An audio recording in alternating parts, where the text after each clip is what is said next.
What's up YouTube? RC Spirok here, and this is part 3 of my comp crawler build. Just want to update you guys on what I've done. And basically, yeah, I went in a totally different direction with this thing. I'll show you right now. As you can see, I ditched the bully chassis and I installed a R1 chassis instead, which actually looks pretty cool, what I think. I went ahead and I installed some chisels up front on some Rockstar beadlocks, because the tires that the bully rig came with are absolute shit. They're not even molded properly, so they got lumps in them. And another shitty thing is that these cool looking aluminum rims only fit these tires. I tried to put the chisels onto these rims and they wouldn't fit no matter what I did. So I went ahead and I did all the links on here, and I ran into a couple of clearance issues. So of course you can't run the links to the outside of the R1 chassis like you can on an R1. With the bully rig you have to run them to the inside, and the uppers to the inside as well.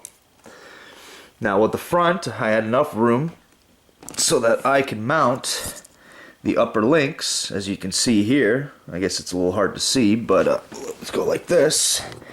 But I was able to mount them to where the plate is for mounting your ESC, which worked out pretty good. So now when you fully articulate, it does not bind anywhere, and it articulates pretty well. The rear, I had a bit of an issue, because I needed to run the battery tray. Well, with the battery tray right here, and with this link across here, I could not run these upper links to one of these mounts, because I still need the battery tray. So I ended up running the links to the upper link mounts that are designed for the R1. Only problem here is that when I articulate, the links hit the chassis. So I had a pair of 117 HPI shocks lying around. I used to run them on my Wraith, so I decided to throw those up front, which gave me a little bit more ride height and a lot more clearance. But the only issue is I only had 2. So I went to my local hobby store and I ordered 2 more, which I'm waiting for right now, which I'm going to install in the rear, because right now it's running 110 spark shocks. So I'm hoping with that little extra height here, it's going to clearance just enough for me to be able to do full articulation without those upper links hitting. But overall, I think the look of this rig looks pretty cool. Of course, not using the original bully chassis, the rig got longer. And the ride height, I know it's going to be hard for you to tell, but I'll go like this. Especially in the front, it's got quite a bit of a ride height to it, so I might have to still do something with the links and try to adjust that a little bit more. Maybe mount the shocks a little further back. I still have another hole that I can use up front here, and same thing with the rear once I get the longer shocks in there. So I've also gone ahead and I've re-braced this whole body. As you can see, that a stock R1 does not come with a rear shock brace as well as a front shock brace. So what I went ahead and used is, this is an axial link that you can get from any hobby store, and the rear one is actually a stock R1 link that I just used for the rear. I'm going to eventually paint that black so that it goes with all the other links. With the bottom, once again, I used axial.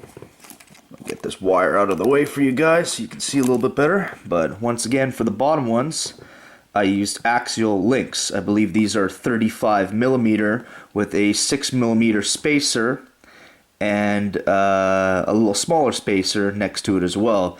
See, I had to reinforce it like this because when I flexed the differentials, what was happening before without this middle piece is it was actually bending the body. I had the same thing with the upper links issue as well.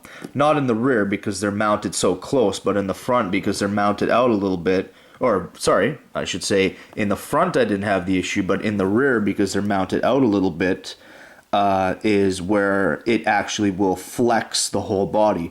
So I'm still waiting for another 33 millimeter link right here to put in place so that it reinforces the whole chassis. That way your body will last longer, and you won't get side-to-side differential movement when you're articulating. But this is as far as I got so far. Christmas is coming soon, so I have to save up some money for that. So I wasn't able to order my ESC or my radio or receiver quite yet. But right now I'm still doing mock-up. You know, still gonna maybe change a few things and alter a couple of things here and there as I see fit. But just wanted to let you guys know that that's where it sits right now. And yeah, hope you guys enjoy the video.